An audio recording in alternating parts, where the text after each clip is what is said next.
My name is Jean-Francois Dugas. I'm the executive game director on the Deus Ex franchise.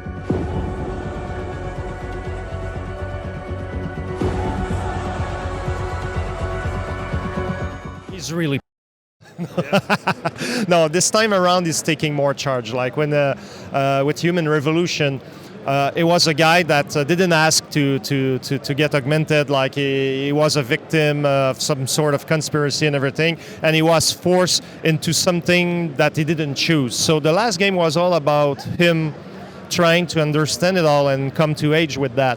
But in Mankind Divided, he knows that he's a weapon. He knows that he can do a lot by himself and everything. He knows that he cannot necessarily save the world alone, but he has the power to make a difference. And now he's taking charge. He's really more proactive and fully assuming that he's the man 2.0, and he tries to use it in a good way.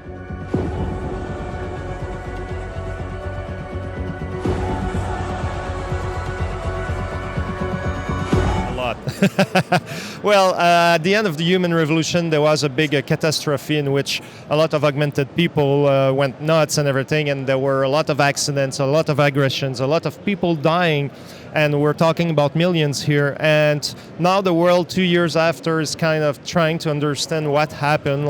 And now the dust is settling down, and a lot of people now are scared of augmented people. Like they fear them. Like they can go nuts at any given point in time. Like what kind of insurance that we have, it won't happen again and everything. So there are a lot of laws being passed with some governments, like trying to really control augmented citizens, and when their papers are not in order, or if some of them do something bad, they would be put in ghettos, and now it's a world where segregation is happening more and more and more. So there's a lot of terrorism happening, like on the natural side, trying to attack the augmented, and some of the augmented people that are trying to have their voice heard, they're also committing some bad actions and things like that. So it's a world where it's not safe anymore, and Adam Jensen has to walk in that world and try to make a difference, try to bring a little bit of peace to the world and what's going on. Yeah.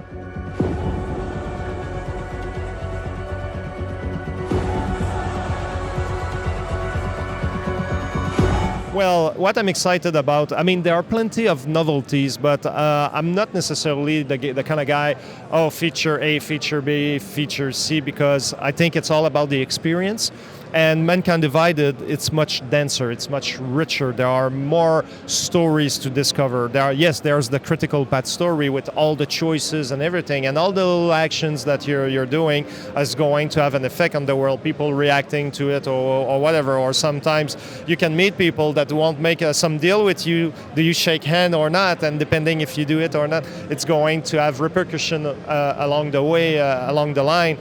We have side missions that also are, the way they're built with layers, in the sense that you might discover something, you might accept to go on that side mission, and depending on how you play it, it might end up in being a very small, short story, and then, okay, it's cool, I got something out of it, but you can also discover some deeper meaning, and then, wait a second, there was this guy or this girl, and then there was this, and now suddenly you end up in a side mission that goes for an hour, and you discover really what's going on with what was on the surface feeling like, it's just this little thing, and now suddenly it's a big thing. So what I'm the most proud of, it's that the fact that all the richness in the environments and all the things you can take on, that it's given by some people that ask you to do this or that, but it's always in relation with the main theme.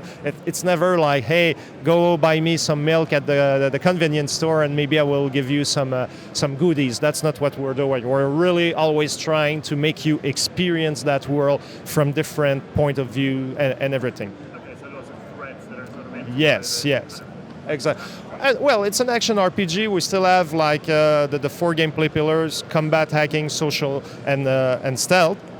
And the new game, it's all about using those possibilities in creative ways. So you have a challenge, you have an obstacle, and you decide how you approach the situations and everything. So that is back, and we have more augmentations that are going to be useful in combat. We also redesigned the control scheme, so you can use the augmentations much more efficiently, much faster, much quicker, so you can be shooting or whatever you want to do, and then using your gun arms super fast with the shoulder button or whatever button you want to map it on. And so we did a lot of things like that to make the action much more fluid, much faster. But still, if you're the stealth guy and you just want to hide and just look for someone passing by or whatever, you can still do that. So when I say more action, the game never forces you into this. But for us, it was really important to bring that aspect of the game to a level that is more satisfying, like stealth is in its own way. So, yeah.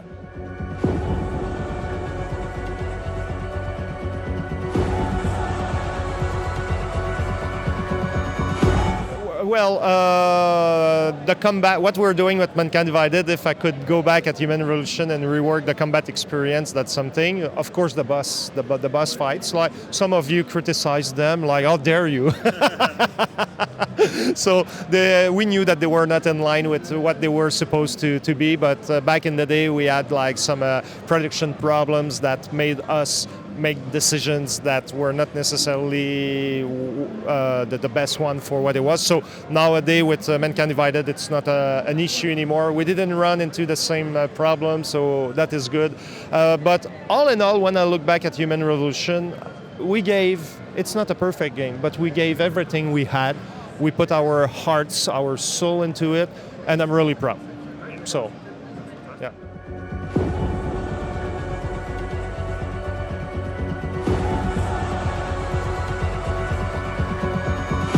Well, Breach Mode, it's actually an arcade twist on the pillars of Deus Ex, like combat and stealth. And we wanted to do something fun, much faster, like kind of puzzle-based and everything. So we really wanted to go left field and do something that we wouldn't necessarily do in a Deus Ex classic experience, right?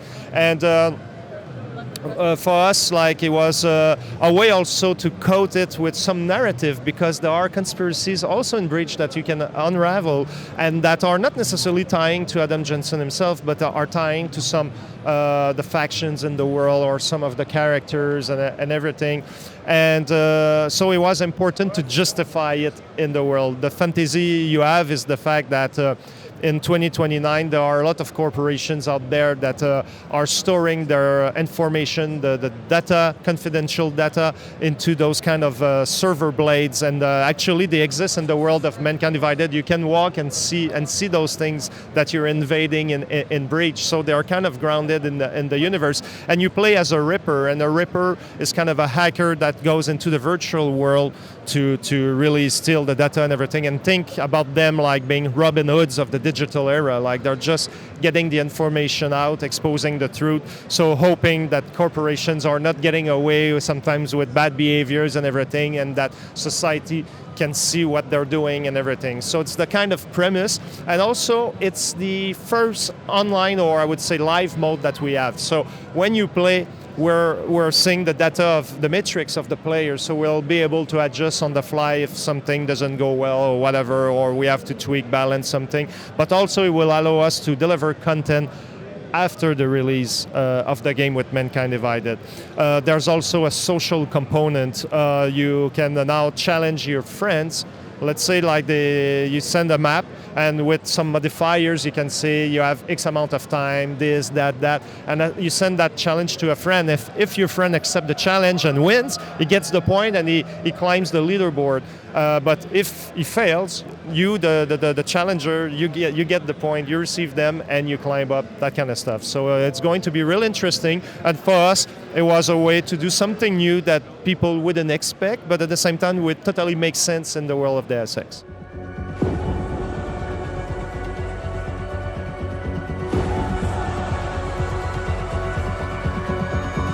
It's a good question. Like, I think it's just an opportunity that happened at the right moment. For us, what was kind of special, it's the fact that almost 10 years ago, when we started to work on Deus Ex and exploring the theme of transhumanism and how it affects life of people, and what were the possibilities, where those things would go in the future, how those prosthetics would look like, how they would feel, etc., etc. And now having this partnership with people in the real field of bionics that are trying to figure out how to make it happen the right way. And now we're in 2016, and a lot of those things are happening.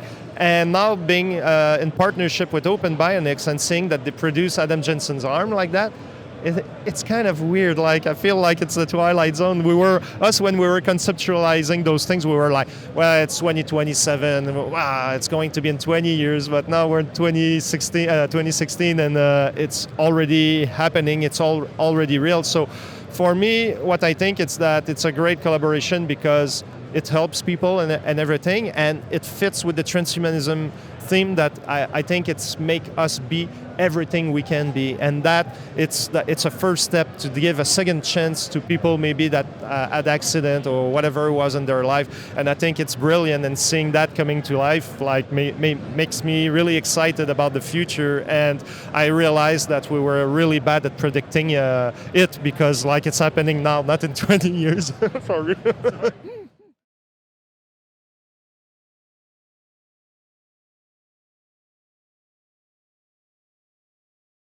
At this point, maybe no, and I'm telling you why. It's because in the real world, right now the challenge is just trying to mimic the real body functionality and everything, having the arm to have all the flexibility to do all the same moves as us we can do. That's the first step. And with Adam Jensen, he's already spinning his wrist, he's already like doing all those crazy things, the plates coming out of his arm and everything. So that, I think, is only it's going to be phase 2 in real in real world. So let's make the arm like react really well like a human arm, and then after that we're going to pimp it up.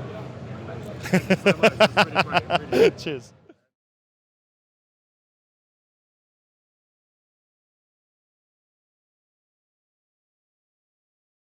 So Deus Ex Mankind Divided is coming to you on August 23rd. Be there. Thank you.